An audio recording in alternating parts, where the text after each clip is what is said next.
ایسے لوگوں کی جانچ پڑتال کرے. قرآن کیا کہتا ہے؟ للفقراء الذین یحصرون فی سبیل اللہ لا یستطیعون ضربا فی الارض. بے شمار ایسے لوگ ہیں متوسط لوگ جو کہ ہاتھ اٹھا کر لوگوں سے بھیک نہیں مانگتے، لیکن وہ سفید پوش لوگ ہیں.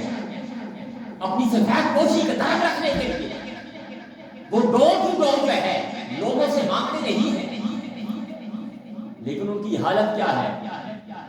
لیکن ان کی لوگ دیکھنے والے یا سبہم الجاہل اغنیاء، امیر لوگ یہ سمجھتے ہیں کہ یہ لوگ ٹھیک ہے، لیکن ان کے گھر میں روٹی نہیں، ان کے گھر میں کچھ بھی نہیں ہے. تو قرآن مجید فرقان حمید ہمیں ایسے لوگوں کی نشاندہی کر رہا ہے جو سفید پوش ہے، جو اپنے سفید پوشی کا دھرم رکھتے ہوئے لوگوں کے آگے ہاتھ نہیں پھیلاتے. لیکن ہمارا وتیرہ کیا ہوتا ہے؟ ہم تو کیا کہتے ہیں، جو پروفیشنل مانگنے والے پیشہ ور ہم زکوٰۃ کا مال اٹھاتے ہیں، ہم جا کر ان کو دے آتے ہیں. معاشرے میں ایک سفید پوش، ایک غریب شخص جو ہے، جو کبھی جو ہے اپنی عزت نفس کو مجروح نہ ہو جائے، کبھی کسی کے آگے وہ ہاتھ نہیں پھیلاتا، لیکن ہم نے کبھی زکوٰۃ کا مال ان کو نہیں دیا. اور پھر قرآن مجید فرقان حمید کئی بار میں نے پہلے بھی کہہ چکا ہوں کہ دیکھو ہم زکوٰۃ کا مال کیا کرتے ہیں، ہم دیتے بھی ہیں تو یتیم، کسی بیوہ، لیکن ہمارے ہاں ہمارے جو رشتہ دار ہیں اگر وہ غریب ہوں، لیکن کبھی ہم نے ان کو زکوٰۃ کا مال ادا نہیں کیا. قرآن تو یہی فرما رہا ہے وَآتَ الْمَالَ عَلَىٰ حُبِّهِ ذَوِي الْقُرْبَىٰ، کہ لوگوں مال دو سب سے پہلے جن کو دو جو آپ کے غریب رشتہ دار ہیں، جو آپ کے غریب رشتہ دار ہیں. لیکن کبھی ہم نے غربا جو اپنے آپ کے غریب رشتہ دار ہیں، دو بھائی ہیں، اب ایک بھائی جج ہے، جنرل ہے، دوسرا بھائی بیچارہ کلرک بھی نہیں، اس کے گھر اس کی جو ماہانہ آمدن ہے وہ 20,000 بھی نہیں، لیکن ہم نے اپنے بھائی کا خیال نہیں رکھا. اپنے بھائی کو ہم نے کیا کرنا، اپنے بھائی کو ہم نے زکوٰۃ کا مال نہیں دیا. جا کر ہم 10ویں محلے ہم نے جا کر جو ہے وہ کسی بیوہ کو ہم مال دے آتے ہیں، کسی یتیم پر ہم خرچ کر دیتے ہیں. یہ باتیں نہ کریں آپ، شور نہ کریں. تو ہم کیا کرتے ہیں، ہم جا کر 10ویں محلے کسی دور جا کر کسی یتیم یا بیوہ کو ہم جا کر مال دے آتے ہیں، لیکن ہمارا بھائی بھوک سے مر رہا ہے، ہمارا چچا، ہمارا قریبی رشتہ دار جو ہے وہ غربت کی لکیر میں جی رہا ہے، لیکن کبھی ہم نے اس کا خیال نہیں کیا. قرآن کے اصولوں کو پڑھیں، قرآن یہی چیز بتا رہا ہے وَآتَ الْمَالَ عَلَىٰ حُبِّهِ ذَوِي الْقُرْبَىٰ. اب سب سے پہلے اپنے مال کو خرچ کریں، کس پر خرچ کریں؟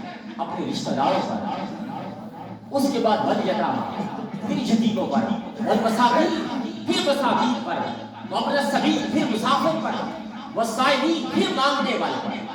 جو مانگنے والا ہے قرآن نے اس کی چھٹا نمبر اس کا بتایا ہے. اس کے بعد وہ پھر رقاب اور پھر آزادی غلامی کی زنجیروں میں جو جکڑے ہوئے ہیں. اس لیے دوستان محترم، جب ہم زکوٰۃ کا مال ادا کریں تو سب سے پہلے ہم کیا کریں، جو قریبی رشتہ دار ہیں. پھر زکوٰۃ کی 2 قسمیں ہیں، زکوٰۃ واجبہ اور زکوٰۃ نافلہ. زکوٰۃ کی کتنی قسمیں ہیں؟ 2 قسمیں، زکوٰۃ واجبہ اور زکوٰۃ نافلہ. اب واجبہ کیا ہوتی ہے؟ زکوٰۃ واجبہ میں زکوٰۃ، عشر اور صدقہ فطر. زکوٰۃ واجبہ میں 3 چیزیں آ جاتی ہیں، زکوٰۃ اور پھر عشر اور پھر تیسری چیز صدقہ فطر. اور صدقات نافلہ میں ہر طرح کا صدقہ، اس کی کوئی لمٹ نہیں. آپ کسی کو افطاری کراتے ہیں، یہ بھی کیا ہے وجبہ، یہ بھی کیا ہے صدقات نافلہ. آپ کسی کو سحری کراتے ہیں، اپنے بیٹے کا ولیمہ کراتے ہیں، آپ کسی کو مہمان کو کھلاتے ہیں، لوگوں کے گھروں میں آپ کھانا بانٹتے ہیں، یہ تمام کے تمام یہ ہے، یہ کیا ہے صدقات نافلہ. اب اس کی کوئی لمٹ نہیں. لیکن صدقات واجبہ، اب صدقات واجبہ زکات کس پر ہوگی؟ زکات کس پر ہوگی؟ جو صاحب نصاب ہے، جس کے پاس 7.5 تولے سونا، یعنی اس کی قیمت کم از کم آج کے دور میں 25-30 لاکھ، یعنی اتنا مال اس کے پاس موجود ہے گھر میں، اور اس کے اوپر 1 سال گزر گیا ہو. اب اس کے اوپر جو ہے شریعت مطالعہ فرماتی ہے کہ وہ زکات دینے کا پابند ہے. اب اگر وہ زکات ادا نہیں کرتا تو پھر کیا ہوگا؟ وہ گناہ گار ہوگا. پھر اسی طرح صدقہ فطر، یہ بڑا اہم مسئلہ ہے کہ ہمارے ہاں یہ ہوتا ہے کہ ہم سمجھتے ہیں کہ صدقہ فطر ہر امیر و غریب پر صدقہ فطر واجب ہے. صدقہ فطر کا نصاب وہی ہوگا جو کہ زکات کا ہے، یعنی صدقہ فطر بھی وہی ادا کرے گا جو صاحب نصاب ہوگا، یعنی جس کے پاس 7.5 تولے سونا یا اس کی قیمت جو ہے گھر کے اندر موجود ہے.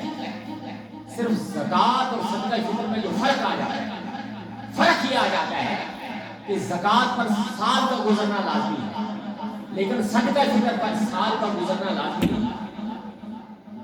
اس میں گھر کا مال بھی آ جاتا ہے کہ آپ کے گھر میں فالتو سامان جو کہ یوز شدہ نہیں ہے، جو کہ استعمال شدہ نہیں ہے، جس کو آپ استعمال نہیں کرتے، اگر اس کی تمام اس مال کو جمع کیا جائے، اگر اس کی قیمت جو ہے 7.5 تولے سونا کے برابر ہوگی تو پھر بھی آپ کی پر صدقہ فطر واجب ہو جائے. اور پھر صدقہ فطر زکات کا سال گزرنا لازمی، اور صدقہ فطر اگر آپ کے پاس عید والے دن بھی یعنی 7.5 تولے سونا کے برابر مال آ گیا تو پھر بھی آپ کی صدقہ فطر واجب ہوگا.